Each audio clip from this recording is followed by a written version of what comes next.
My name's Theo and I look after the marketing and community programs here at Earlwood Wanderers, and we're very honoured to have this much heritage of Australian football sitting inside this very historic room.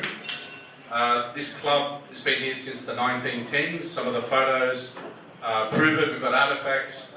A couple of British migrants got together and set up a football club and a cricket club in the 1910s. What you represent, from our club's perspective, is in line with what we represent. There's a continuum of football all around Australia based on history. History for us is very important because that's what we're going to use as a guide for future football. And sometimes football has to acknowledge its pillars and where the games come from. So we're quite proud of our history. We've got 5 ex-Socceroos here, quite a number of youth internationals that have played for Earlwood. We launched the FFA Cup here last year with David Gallup at the FFA and various other football bodies. I wish we had more room. We could bring more of you guys into this space. On behalf of our committee, we'd like to say a major thank you for taking time out to be here with us from many parts of Australia. We'd also like to acknowledge men of football who are also very active in this space. Johnny Warren Football Foundation, and we work closely with Jamie Warren and Ross Warren. Thanks for being here as well. A number of community partners that assist our club in providing a lot of services for our kids that are above and beyond what your normal rego provides. And I want to acknowledge our special guests here tonight. In particular, John Doyle, a former Socceroo, ex-captain Socceroo as well. Give him a round of applause.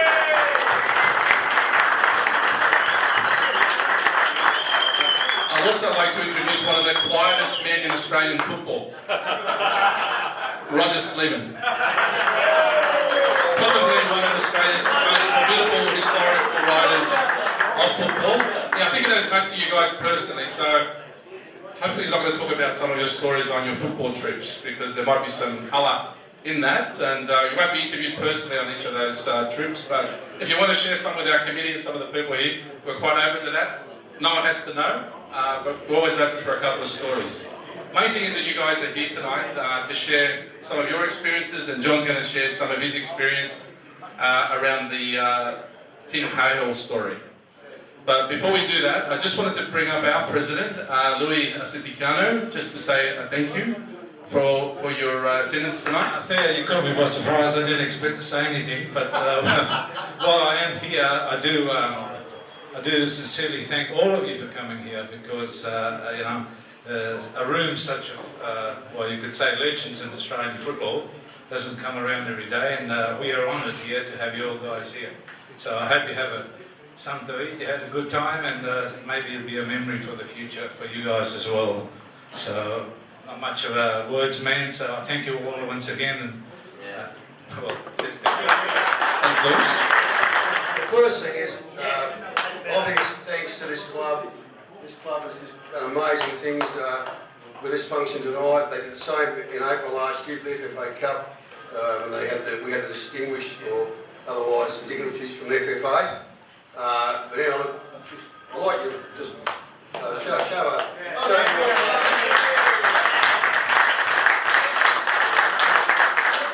particularly for Theo for putting up with me. Pushing a lot of buttons to make sure this was going to happen in terms of everybody turning up. That's, but he's been fantastic. Look, there's a lot of tributes to be paid tonight, and the first one in chronological order is the 1965 World Cup team. Tonight we've got Stan Ackley, Bill Rod, Ronnie Giles, who's come all the way from Rockhampton.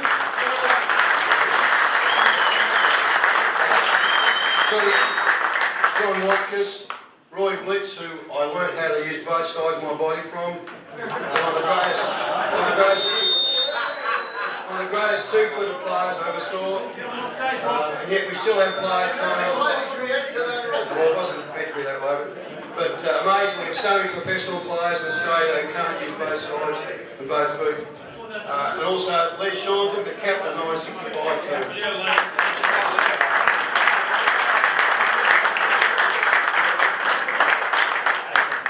The 1974 side, we've got tonight Ernie Campbell, Johnny Watkins was obviously in that squad, Les was the assistant coach, Corelli Rosic, David Harding, Gary Manuel, And Jimmy Fraser would have been that team, but because of business reasons he withdrew from that 1974 squad. So once again, it's fantastic to have these guys.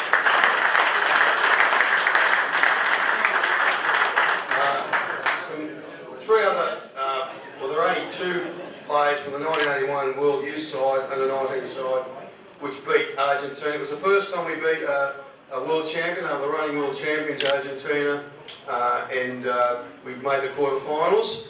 And two of the guys here tonight, Ian Hunter scored the winning goal. And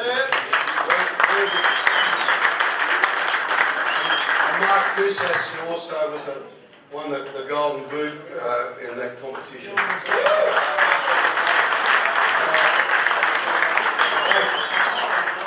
I've been actually for a long time thinking about doing something for those guys. They've never been recognised. So what we intend doing when Peter Scotland comes back from overseas, he was the captain of that team, to approach the FFA, to see if they'll hold a function. We'd love you guys to come along. That's October 3rd, 35 years, when Ian Hunter scored that goal at the Sydney Sports Ground. It's a great moment in the game. I should mention also the team manager of that team, Tony Labazetta, the former ASF president, is here tonight. Tony, where are you? Great to have Tony here. That's another story. We also have some legends, living legends of football, Willie Wallace and Ward Tamau from the Gold Coast. Why they're not the two number one ticket holders for Brisbane Roar and not picked up the limousine at every home match, I just can't. Where's Wallet? Where are you, Wallet? Walter's the Manuel. And Willie, probably two of the finest footballers who ever came to this country, without a doubt. We also have Kurt Baumgartner, the brother of the late Leo Baumgartner, obviously one of the best footballers I've ever seen play. Cole Bennett has come especially from Brisbane with his brother Steve. Cole, the former international defender, thanks Cole for making the effort to come here. And Dane Sharp, who has been in the game for a long time, and he's come all the way from Tambourine Mountain to attend tonight. Thanks, man. Also, close to my heart was a team that was taken out of the NSL after one match in 1987. I'll never forgive the people that did it, but we won't talk about them. Tonight, former Hakara and Sydney City players, Peter Fuses, Keith Jones, Ernie Campbell, Kevin Mullen, Dennis Shager. And it's just got great.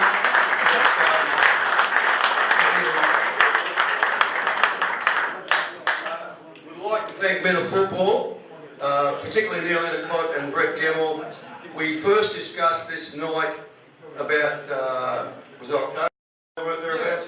Talking about John Doyle, funny enough, how we could do something to recognise John for what he's done for football in this country. Both Newcastle and Sydney. Yep, and in Sydney.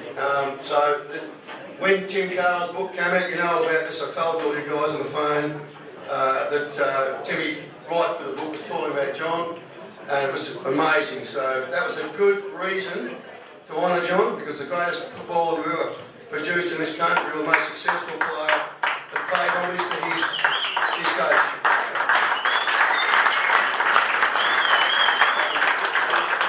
So I'm just going to talk about John for about 2 minutes, and John will have the stage. I first watched John play for Sydney, Croatia in the late 60s. He'd come from Newcastle. He had an outstanding record up there with Lake Macquarie and Adam Stan, scored a bucket full of goals. He'll tell you exactly how many. He played, I think it's 739, something like that. But playing in that team, Sydney Croatia was a fine team. It was Ronnie Giles, obviously, here tonight. The man who was elbowed by Dennis Law when Man United played Australia, New South Wales. Is that Australia or New South Wales? Yeah, no, in Sydney. That was the that was Australia. Ronnie, right? Ron Giles. Was that Australia, New South Wales? I just momentarily forget. Don't worry about it. But anyway, the great Dennis Wright, another Nova Castrian, Frank and Ray Cush, Nigel Shepherd, who was a former Socceroo, he was in this 1965 team. Also David Taylor, Brian Lincoln and Maurice Sullivan. These were class players, and John first performed here with them. Then he went on to up here and played with the likes of Willie Wallace and Terry Butler and some of the great names in the game. One thing about John was, not only was he a fantastic player, but as an amateur footballer, you try and pick anything out of it if you can, which will help you with your limited ability. The one thing I learned from John was you actually move as you receive the ball, whether you're moving forward or backwards. That's one thing that he taught me, amongst all the other things I've learned in the last 20 years about football from John. John played 7 times for the Socceroos. He should have played 57, but we won't go into that because he just wasn't treated fairly by the coach at the time. And but that's part of, I guess, you know, selection. Sometimes selections aren't right. I first met John officially after watching him all those years and following his career as a coach in 1993. It was an over 35 competition in Wentworth Park, and we immediately just started. We connected in terms of football. I kept in touch with John all these years. I've learned so much about the game. It's quite amazing, and it's just a pleasure to have known John all these years.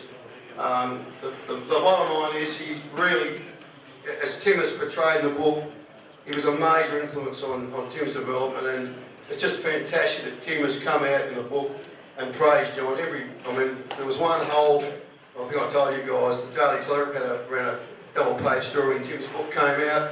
Whole page devoted to John from the book. So marvellous stuff. By the way, is Sean and Chris here yet? So anyway, I was actually fortunate enough to meet Tim in 2000 through John.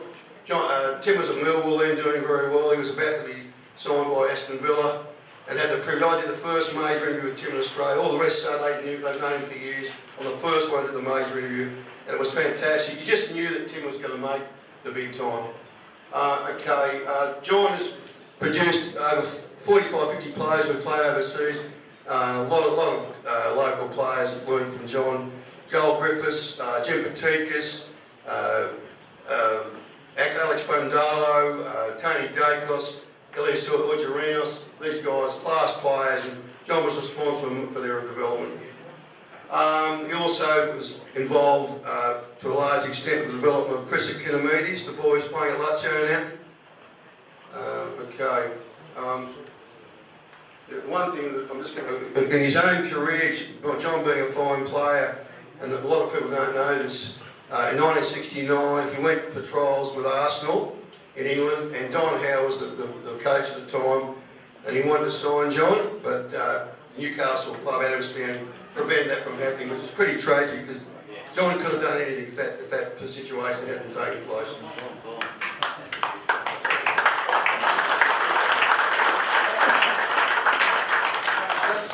I had a whole lot of apologies for the night. I'll just read those out and then I'll give you John, okay, right?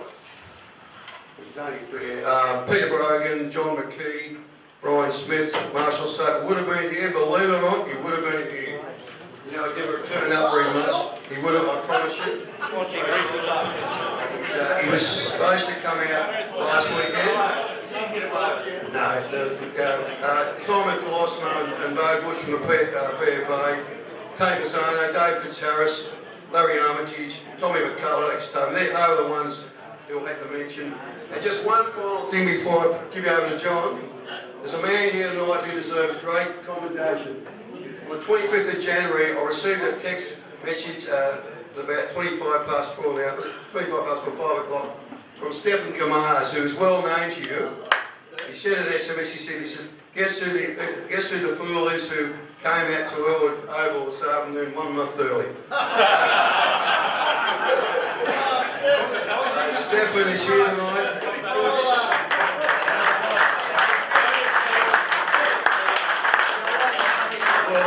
Welcome for the second time, Stephen. Well, I just want to thank you guys for participating in this event. It won't be the last time. This is just a start. And you know, you guys know how I feel about ex-players. You've got to get recognition. You've got to become stakeholders in the game. Yeah. John and I talk about this all the time. I don't want to get political, but our game is currently run by non-football people. We need you football people being stakeholders. I I'll hand you over to John Doyle, okay? Thank you very much. Thank you. How can I follow that, for God's sake? Ladies and gentlemen, I say ladies and gentlemen because we've got two fantastic ladies here tonight. Came in at the last second, they were invited, we got her all wrong. Julie Murray and Miss Watson, fabulous players.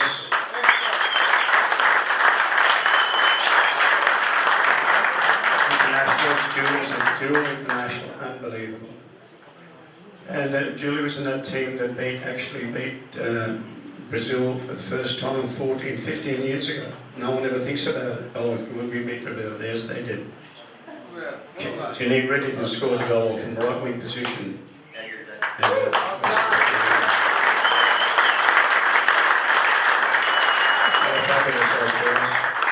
I wish Kim Lemrick was here tonight. She lives close out there. Because no, we weren't able to contact her. Okay, now, where do I start? I've got to read this stuff up because I can't. My sons and my brother here look at me saying, waffling off. Don't start waffling off about those stupid skills and that. So if you wouldn't mind, I'd read. Fabulous night. The people here, I can't believe it. It's lovely. It's wonderful to see these folk. You know, you played against them and how can you admire them and love them for the rest of your life? But that Ronnie Giles, God strike me almighty. I mean, hang on a minute. No wonder Dennis Law headbutted Giles. We all wanted to headbutt Giles. Just don't play that good every damn week. If you want, you must see those days the money was easy to get. Dennis will tell you down there, you know, $40 a draw and $60 a win. And then you get played against bloody Giles, you get nothing. And when we hated him, okay, we admire him, but geez, I'd headbutt him every week. Okay, when I see his here tonight, I've got to read it out. I shouldn't, because Brendan's going to kill me because I should have memorised it. I'm amazed and self-thinking. I cherish the individual skills, the teamwork and the bravery that emanates brilliantly like a light around this room because the players here, my God. Geez, do you want to play against them? And they're still all in their memories, even though they're two tonight. You go around and you're fantastic to shake hands. And they look different, but it doesn't make any difference. They're still fantastic. And I realised then, when you see this, that's why we're all here tonight, really. Okay, we all love Timmy and the boys, you know. But it's great to see you guys again in here, accolade and Timothy. He'd love it to be here tonight. But if he was here, guess what? There's 84 million people outside the door. So that's how important that chap he's got. He's fantastic. This man, Tim Cahill, has made an indelible mark on Australian football history. This is the things I wrote today because Brendan says you should memorise it. And he has thus made a trip of a lifetime into the hearts and minds of Australian people from all codes. Everybody damn well likes him. I mean, damn in a bad respect. No wonder they like him. I think he's a fraction, you know, Chrissy, you know, I mean, the boys can tell you, but I think he's a fraction under 5'10". That's all he is, and very light in weight, very light, you pick him up in my hands, really. In comparison mostly to you monsters in this room, who usually score the headers. Hang on, what about Texas Terry Butler and Jimmy Rooney? Now hang on, hey Dan, 5'10", eh? Be lucky to get 4'10". Sorry, Texas. I only give Texas. One day at Texas having a magnificent game at Lambert Park, and he's done a slide tackle along the line. There's got lime on the line, and he's got you know a line in between his legs, you know. So he's walking around like this for the rest of the match. Like a bloody cowboy, you know what I mean? No wonder he got the name Texas. Anyway, hang on, what am I talking about? Terry Butler and Jimmy Rooney. So many other gold poachers, they're gold poachers, they're always sniffing, aren't they? Makes you better, it's better, watch what I'm saying. Hang on a minute. These champs lost nothing because of size, and neither did Tim Cahill, whose dad, Tim Sr., of Irish descent, came from Liverpool, and whose mum, Sissy, came from the beautiful Isle of Samoa. I was over there. I was over there, the family encouraged me to go over there, fabulous, fabulous animals.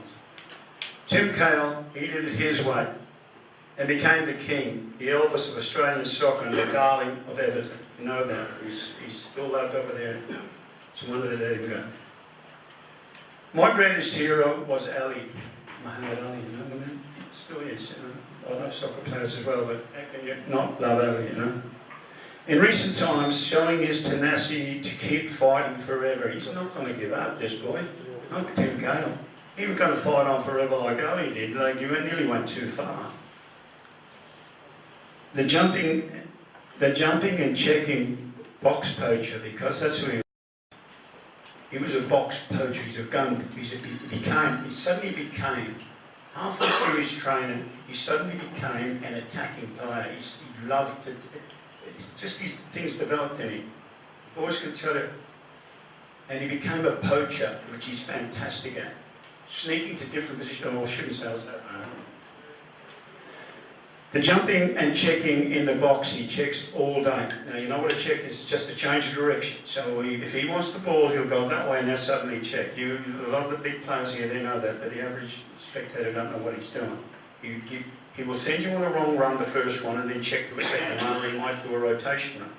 So that's what Tim is. That's why he gets these shots in out of nothing. You know what I mean? Anyway, most people in the room know it. But anyway, this jumping poacher, Tim Cahill, has, in the eyes and hearts and memories of so many Aussies and overseas fans, he has, remember Ali? He's floated like a butterfly and he's stung like a bee. That's sort of, Ali typifies this guy. Some people were amazed by the acceleration in Tim's development. From being an infrequent goal scorer, Timothy gained the highest admiration at Belmore United Soccer Club when he scored 15 goals in a season. I've never seen Tim since he came to see me years ago to present me with his Aussie jumper. I've got it here somewhere. It's in the car, Connor, isn't it? Yeah. Yeah, so we'll give it to the boys. You can get it later. Connor, you can get it later. Give it to the lads. See, it was presented by Melmore years ago when I went to watch a game. I never got a chance to give it to Timothy. They loved him when he started doing that, this magic stuff. They would have loved to keep him then, but Belmore lost him. He was on his way. He was on his way. Anyway, the point is, I've never seen Tim since he came to see me years ago, because you know where he was. He's overseas doing fantastic stuff. He presented me this Australian jumper, and a lovely thing that was his Japanese 2 goals wide. Everyone in the room, sorry, I'm mucking up my speech. I was there at home with everybody in the room. They all left the room. Because guess what I was doing? David, you know what I'll be doing, wouldn't you? Put him on, put him bloody on, put him on. David, that man didn't put him on, but about 80 minutes to go. Everyone knew he should have been on. What the hell's going on here? Because they're not on his contract, I better not get political. They put him on and you got those 2 goals, and guess what? Fantastic. Anyway, what was I going to read? I was amazed by Tim's, hang on. Oh yeah, Japanese school, which I lost. Oh yeah, the thing that Tim gave me, the other thing, I lost it on Jakey's, my grandson. And it had signatures of everybody, you know what I mean? Rugby league, Wally Lewis, everyone in soccer. A lot of you guys in this room signed it down those golf days. And an idiot grandpa lost them. Damn, he stole them from me. Anyway, we'll make up for it one day. Anyway, I was not amazed by Tim's development, nor in the improvement of dozens of my other students to get to Europe. The way Tim approached coaching, wow.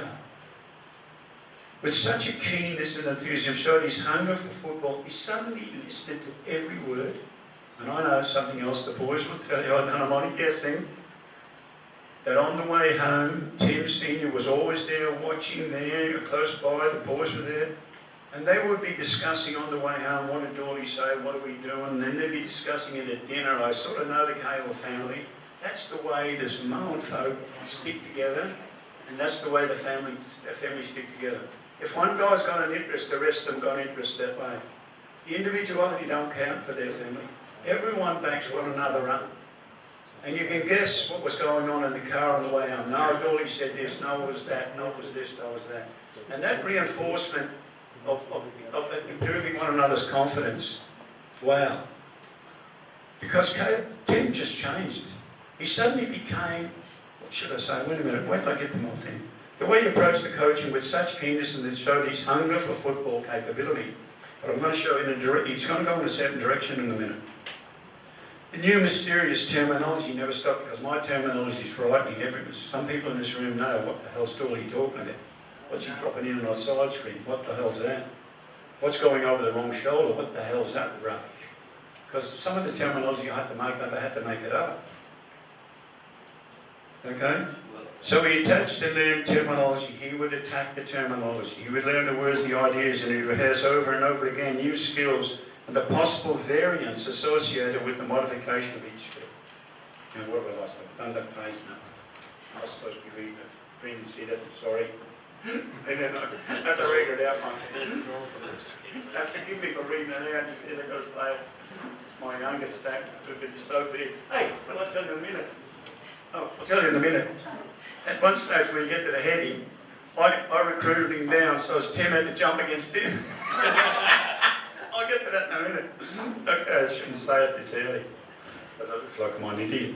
Soon his enthusiasm and belief system was running right, much like some of my top prospects in and around Sydney. Tim attacked both terminology, he got to the terminology, because the words I make up are horrifying, you know what I mean? What the hell is it? Poor kid, you know? And the stages of development in skills in this fitness and strength regime was close to cruel, because it was cruel to Tim. Because when you want to go overseas, you've got to be hard on the guy. Suddenly, with an obvious boost, probably reinforced by myself, Tim Sr. and the family, he developed a giant intensity in attack factors. The boys would be able to say that. For some reason or other, Tim suddenly developed, maybe it was his dad, maybe it was the boys, he suddenly loved anything to do with attack, anything to do with sharpshooting, anything to do with moving in the box. And there's 6 runs in the box, actually 7. One of them's a flat run I ran out of Cozzy. I was very surprised that Cozzy doing this flat run because I didn't believe in it. But Cos was doing, oh, I shouldn't get into that, hang on a minute. Why, Cozzy taught you something? Don't tell him, for God's sake, we want money. No, he was doing a flat run in the back, so I yeah, no, he did a flat run, so he's there, he's marking him, see, like this. So Cozzy would drop off like that, the guy would drop off, then he'd check down, he'd get up, flat run. He's snapping in the box, you're like, oh shoot, sorry. See, Cozzy is like Willie Wallace. When they hit, they got great hits, but they wouldn't hit for a goal at 100. They wouldn't hit at 100. They would hit about 90%, so just make sure because if you hit it at 100, just slash it. It's over the bar, not those two guys. They love money too much. Shut up, Doyle. I'm glad Willie Wallace is not here on you, terrible. But you know, there's certain people in this room, you know, there's not just those two, but there's certain people in this room, they know when the chance is on, you don't hit it at 100. You hit, there's still powerful people, and they hit 85, 90, 95% to make sure the ball stays under the bar. And that's cause, and that's really wrong. Anyway, I'll just tell you about Willie because Timmy was like Willie Wallace. He did everything perfectly. He loved soccer, unbelievable. So Willie, in his usual spot at centre circle, the Texans be going crazy again, front runs everywhere, beating about the linesmen and a few other people. And then I'd be up the front like an idiot, you know what I mean, saying 1, 1, 1, 1, 1. So we developed the terminology. 1, 1, 1, 1, 1 meant, and this is Tim learned all this stuff because I told Tim what those 2 cowboys were doing. And Tim learned all this stuff. So you see him checking and doing that stuff. Hey, he learned it off these guys that sort of taught me. So I cheat. I learned off Willie Wallace's and I learned off the Texas Butlers. I told you why we called him Texas. So, and I learned your one. I learned your one. They cut and pushed out the 1,000 kids know your one. They did. That was a fabulous one. Because, see, the inside cut and the outside push away. Now, you can ask the champ. I cheated, I stole off him as well. Keep going, Johnny. I'll keep going. Okay, I'm knocking it up. Nice still. Okay, now where am I? Suddenly, with an obvious boost of probably reinforced by myself, Tim Sr. and family, he developed a giant intensity interest in attack factors.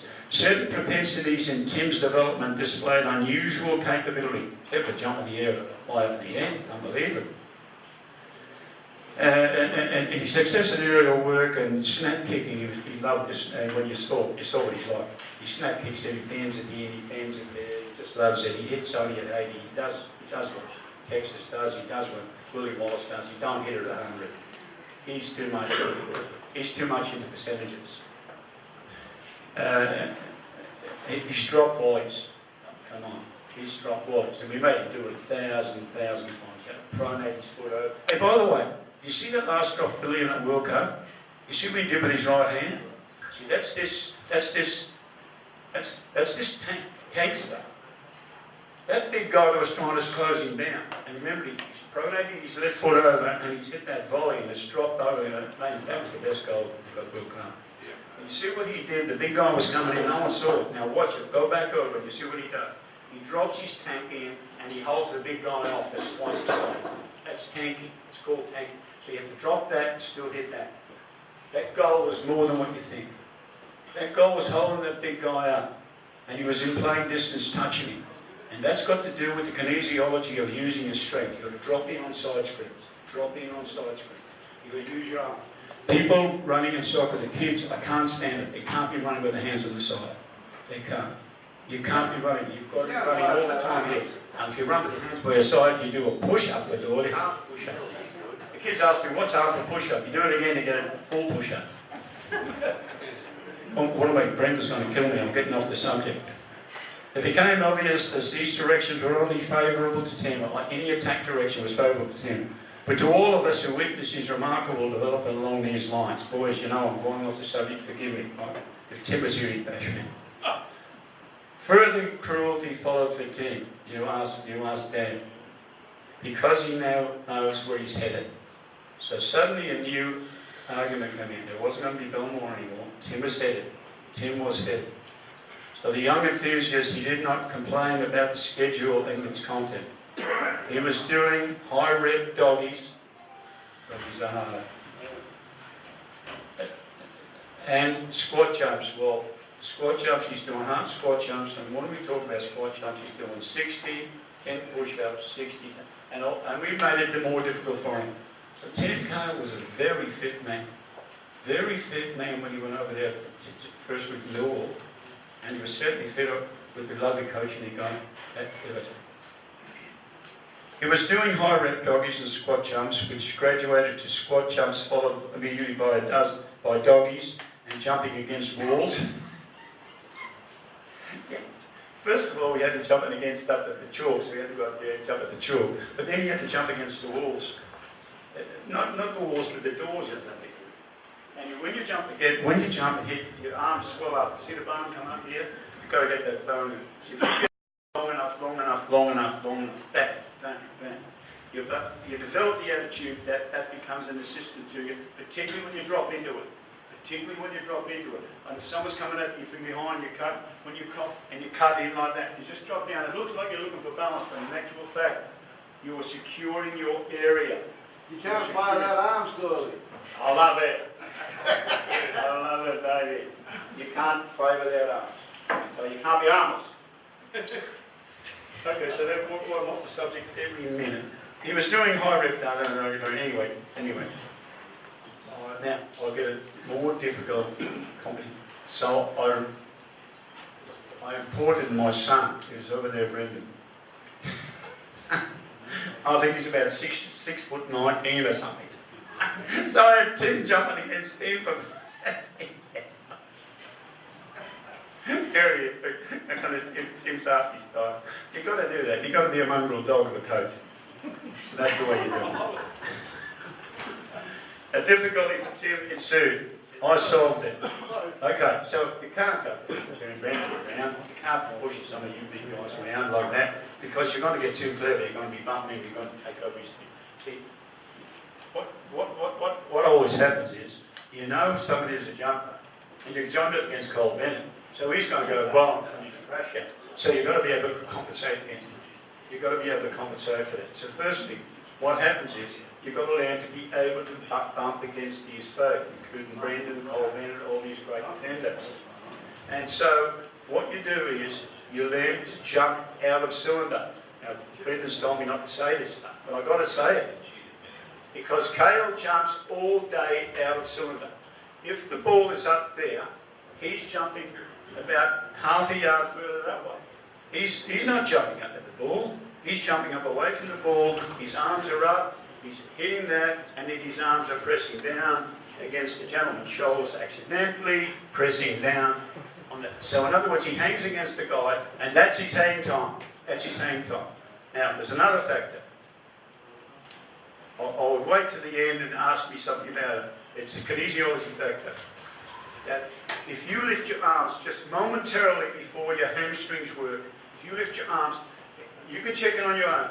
If you do that with both hands, into an armed position, into what I call a tank position, your shoulder muscles are lifting those arms. And that's taking the weight off your hamstring muscles. You're going to get 8 inches on that one for alone. And if you use this, even after you've pressed off the hammies and use that as a lift, which then presses against the guy, you're getting another 4 or 5 inches. There's your hang time, provided you actually jump across the person and crash it. And that's why Tim's hanging there. And we shouldn't be saying it yet because he's still playing. The boys know what he's doing. The boys know I'm telling him the truth. It's a total kinesiology function. Is it cheating? Is it not cheating? I don't know. I don't know. But Tim Cahill just jumps the same as everybody else. He's a fair man. He doesn't, and all he's doing is using techniques, not tricks, techniques, to able to do a miracle. It is a miracle what he's doing. He's jumping against expert defenders and scoring goals after goals after goals. And then on the floor you say, how does he do it? How does he get these shots? Because he goes a diagonal check and checks again. He does a rotation. He even rotates over the wrong shoulder, but you know what I mean? You know what rotating over the wrong shoulder is? My man's marking me here, I've got the near post, and I rotate far away and come in on the outside rotation. You know who does that? You know who does that? Everyone in the bloody Olympic Games doing a high jump. They don't run straight to the high jump. They go outside of an outside arc, and they come in like that. So if the high jumpers in the Olympic Games are doing it, why wouldn't Timothy Cahill? Yes, he did. Yes, he did. It's not cheating. That is actually realising that if I go in here and the man's marked me, Tim Cahill's a dangerous man, you're going to knuckle him, you're going to bash him down, the coach is going to say, well done, and the next minute he comes in here and he rotates away from you on an outside arc, and you're going to back up and beat Tim Cahill. Forget it. Where am I at? I know he's going to kill me when I know. Okay. Now, where's Elias? Is Elias here tonight? Elias Origins? David, you laid that over the wrong shoulder, haven't you? David's a great player, he was. David James. Wow. Okay, so jumping out of cylinder just means interfering with the other guy in a fair sort of way, sort of fair. Is it cheating? I don't know, but a big player's trying to jump you and bump you, for God's sake. I don't know what the rules are. You've got to be sensible, you know. I don't know what else to say, but I'll just say I'm finished there now because I've created enough mystery here. Julie, have we heard this before? Have I let you girls down? The girls are fabulous, I can't believe it. What about Julie, double international. Now, if you want to ask a question because you doubt what I'm saying, okay, I'll put $2 on the result. And I'll finish my speech now because I don't know if the boys want to say something. The thing is, one of the best people in the world who wants to learn never gave up trying. And guess what it was? The family would discuss it on the way home. I know they were doing it. In the car, what was that? What was this? What was that? And they'd be discussed, because the 3 boys came out together initially to pick us apart. They'd be running everywhere around, and Doyle coaching the 3 of the boys. Chrissy, Chrissy, Sean and Timothy. And Timothy used to do a very unusual thing at Pickers Park. They'd be down, right, you 3 boys have got to keep the ball off me. And that was the initial step that started, see if they were passing the ball around. And Tim Cahill used to do a very unusual thing. Instead of sort of running close there and diagonals like that. He used to run away from you. Away from you. In other words, he was sort of isolating himself away. But that's the way you've got to do it. That's the way you've got to do it. And here's the baby. He was only a baby. I'm thinking, what age is he? 8, 9, I don't know. And he's actually not doing what every kid does, runs close to the ball to get the ball. He was running away. Now, if you're in a soccer game and you're playing for Australia, and you're playing at midfield, you've got 3 midfielders, I'm going to tell you something what happens now. One of your midfielder must do a front run. If the ball's coming out of the back line, one of your midfielders at least must do a front run. And every one of you must know the reason why. Because if you do a backward run, you can't see the 2 guys you just left behind you. But if you do a front run and then check back, those 2 guys are in play. Then you go on your second run and you've got a 3rd man running as well. Now the soccer has to be front run, check back, lay and go again. But in other words, if I'm in the ball, I'm in any position, say any position here, these guys have got to, they're going to be marked. So how do you defeat it? Well, you can defeat it by shuffling. Well, what's a shuffle mean? If you don't know what a shuffle means and you're playing for Australia, it's a push-up.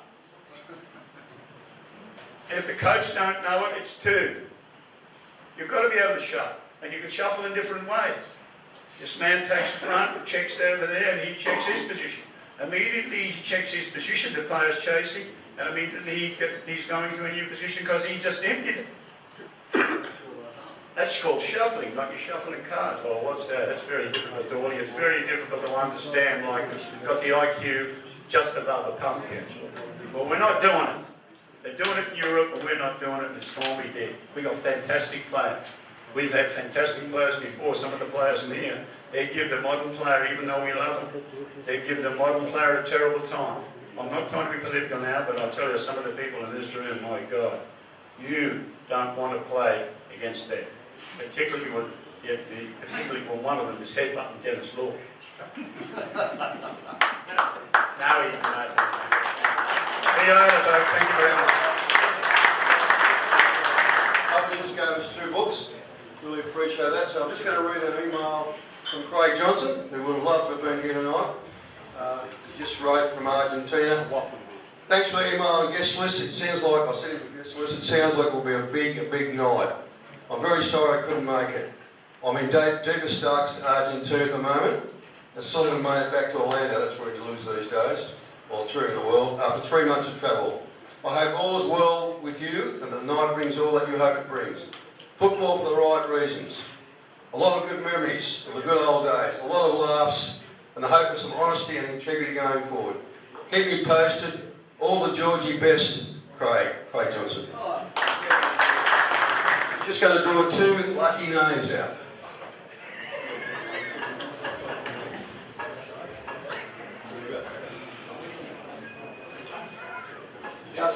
Gus is not here, is he? He's getting...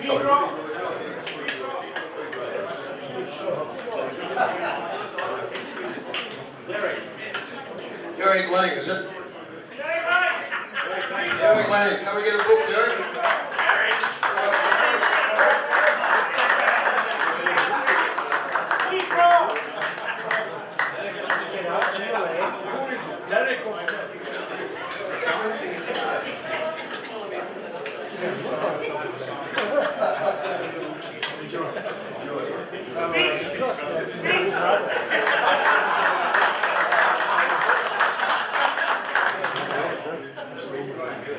Ryan Hills.